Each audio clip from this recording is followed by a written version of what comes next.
Hi everyone, TinaPhysio here. Today I was going to talk about carpal tunnel syndrome.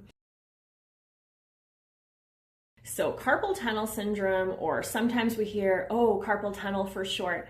A lot of us have heard of it, but what is it actually? So, when we think of carpal tunnel syndrome, a lot of people probably think pain in my wrist. So oftentimes I'll get patients coming in and they'll say, you know what, I started getting wrist pain. I'm just wondering if I have carpal tunnel syndrome. So let's break that down. The word syndrome means collection of symptoms. So it's not actually a diagnosis. When we say carpal tunnel, carpal refers to wrist and tunnel refers to this region in here. So there's a little retinaculum, think of it like a ligament almost, that covers that little tunnel, that little bony tunnel in the wrist. And in that little tunnel travels a whole bunch of muscle tendons and things like your median nerve. So if we look at the term carpal tunnel syndrome, what we are looking at is the little tunnel in the wrist that all the tendons and the median nerve travels through. Syndrome, a collection of symptoms. So it's not actually saying what's going on, is it? Let's dig a little bit deeper then. So what really people think about when they think about carpal tunnel syndrome is that median nerve getting pinched or compressed. So it's a median nerve compression or a pathology to that median nerve in that area. So what we're looking at is in carpal tunnel syndrome, what are the actual symptoms of carpal tunnel syndrome or that median nerve compression versus other things that could be going on in that wrist?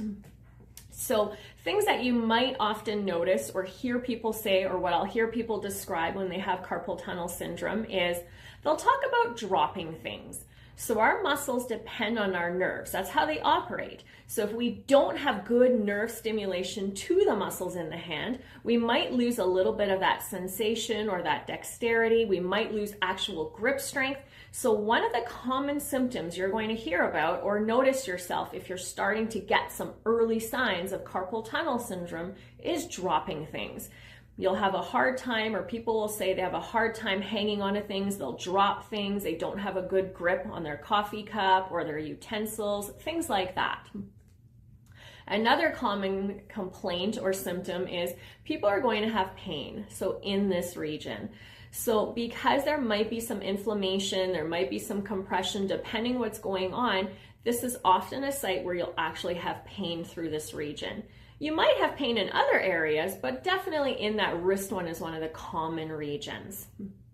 Another thing in general is you might have, or you probably will have, I should say, in a true carpal tunnel syndrome is numbness or tingling. If you don't actually have any compression on that nerve, you're probably not going to have numbness or tingling. Now, in the early stages, before there's a lot of compression, you might not really notice a lot of numbness or tingling, and it might just feel like, feels almost like it's a little bit asleep, like after you go to the dentist and you've had your mouth frozen and it feels kind of asleep. So you might have that kind of diminished sensation, not completely numb. You might not get full-blown, pins and needles sensation, but you might notice that you don't have the same sensation in these fingertips as you do on your other ones or even on your other hand. So that type of numbness or tingling.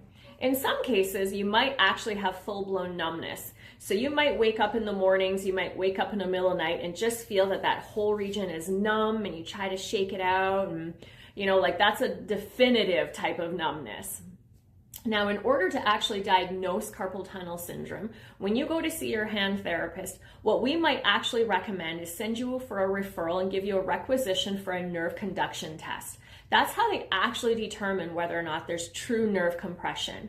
So when you go to get that test done, they measure, for example, how fast the nerve should normally travel if the nerve was healthy and not compressed. And if it finds out on that test that the nerve is now traveling slower or there's a longer period of time to make that same distance, we now suspect there might be some compromise and some compression to that nerve joint. So when you go to see your doctor or your hand therapist, we might send you, if you haven't already had one, for a referral to get that nerve conduction test done. Now, if you have had a diagnosis of carpal tunnel syndrome, your next step might be, oh my goodness, do I need surgery? So yes, some people will go on to have surgical release of that area to help fix and treat the carpal tunnel syndrome. But many people can actually benefit from hand therapy and not actually require surgery in that area. When you go to see your hand therapist, we might look at strategies as to why that median nerve is being compressed. Are there tight muscles in the area that might be compressing and adding too much pressure to that region? Are there other things like, if there's tight muscles or maybe there's stiff joints in the area that aren't allowing the tendons and the joints to glide smoothly? Are there other contributing things? Sometimes, believe it or not, there could be something up in the neck and shoulder area that could be contributing down to that wrist. So sometimes, even though you've had this area treated, you might still have some symptoms. So we might need to look a little bit higher, which, trust me, I know on the first visit when someone comes to see me for carpal tunnel syndrome and I'm thinking I might need to look in your neck later, they might think I'm a bit kooky, but trust me, there's a reason for it, okay? I'm not just doing it for fun. So when you go to see your hand therapist, they'll find different exercises for you to do, whether it be strengthening or mobility drills. Sometimes the mobility exercises are good for your muscles. We even have nerve mobility exercises, believe it or not, called flossing. So there's actually loads of strategies. Another one we might discuss is about bracing. So wearing a splint or a brace at nighttime to prevent that compression of the carpal tunnel. We tend to curl up and sleep and get all cozy at nighttime. So one of the things we might be doing is actually irritating that nerve while we're sleeping. So sometimes bracing might be an option. So there's loads of things that we can do and try to do for carpal tunnel syndrome before we jump right to surgery. But in some cases, surgery is still the best solution. So make sure you chat with your doctor and your hand therapist to figure out what's the right solution for you. If you have any questions, make sure you send me a message, drop me a line, and we'll talk soon. Until next time, bye.